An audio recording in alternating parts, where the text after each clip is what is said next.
Buenas tardes, mi nombre es Luis Estefano Sandívar, soy estudiante de Economía, mi sección es I22A, el tema a tratar hoy es ciclo económico de la tarea académica número 4.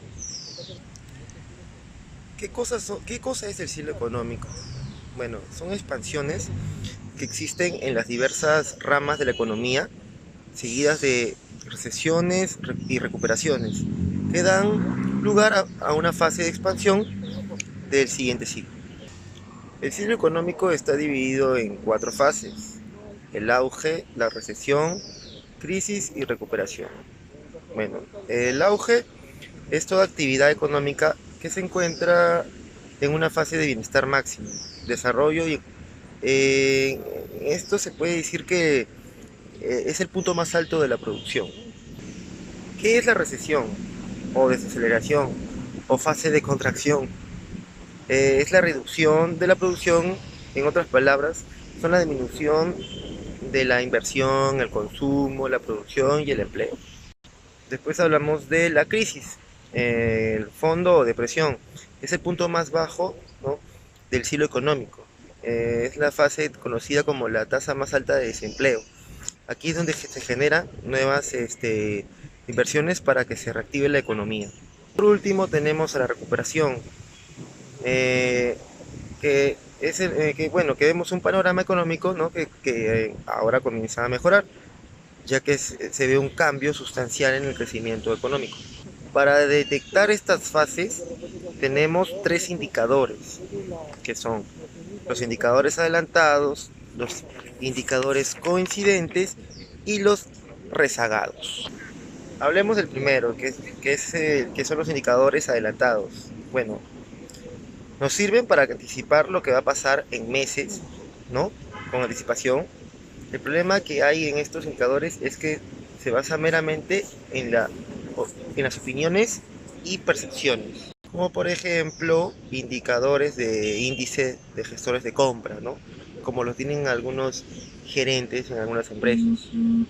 Luego tenemos a los indicadores coincidentes, que son en sí datos un poco más sólidos, se puede decir, que son datos más confiables, ¿no? Por ejemplo, los pedidos de fábrica, órdenes de bienes, estadísticas, ¿no? Son datos que se demoran, claro, un poco más en reunir, te indican de manera más eficiente y que verdaderamente están pasando. Y por último tenemos a los indicadores rezagados.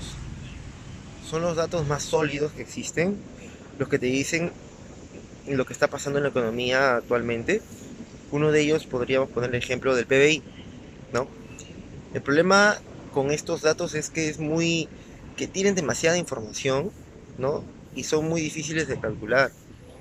Y cuando ya tienes la información, ya tienes el dato calculado, es demasiado tarde. Ahora pasemos al siguiente tema, que es el desempleo. El desempleo se divide en dos grandes grupos de personas en edad de trabajar y las que son muy jóvenes o muy viejas para el trabajo. Y estas a su vez están divididas en empleados y desempleados. El desempleado es la proporción de la población activa, ¿no?, que no tiene trabajo pero lo está buscando intensamente. Existen cuatro tipos de desempleo: el desempleo estructural, el desempleo cíclico, el desempleo friccional y el desempleo estacional. Hablemos del primero, ¿no?, que es el estructural. Se produce por un desajuste entre la oferta y la demanda de mano de obra. Básicamente es generado por los adelantos tecnológicos. El desempleo cíclico es un producto de la crisis económica y está relacionado directamente con el ciclo económico, pues aumenta durante una recesión y disminuye durante la expansión. Luego hablemos del desempleo friccional, que aparece por rotación y búsqueda de trabajo. Es temporal y no representa en sí un problema económico.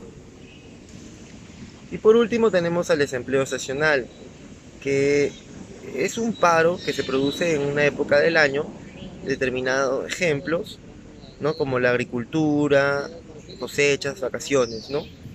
Las actividades económicas se concentran en una temporada del año, ¿no? Y como último tema tenemos al subempleo e informalidad. El subempleo se produce una serie de consecuencias negativas sobre el bienestar de las personas, tales como daños a la salud, pérdida y reducción de capacidades, así como reducción a la motivación y satisfacción por el trabajo no realizado.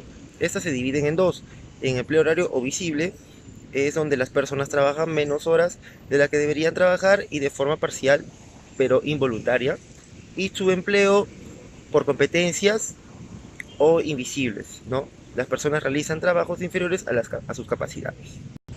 Informalidad laboral es todo aquel trabajo que se encuentra en margen, ¿no?, del dominio tributario, ¿no? En otras palabras, son todos los trabajadores independientes, ¿no?, que vemos, por ejemplo, en la calle, como limpiadores de vidrio, ¿no? Eh, Trabajadoras, amas de casa, ¿no? Entre otros. En resumen, las fases de ciclo se caracterizan, ¿no? Tienen características comunes que se repiten en el tiempo, pero cambian en cuanto a su duración y amplitud. En otras palabras, una crisis no durará siempre lo mismo ni tendrá la misma solidez. Bueno, con todo esto pongo fin a los temas tratados. Muchas gracias.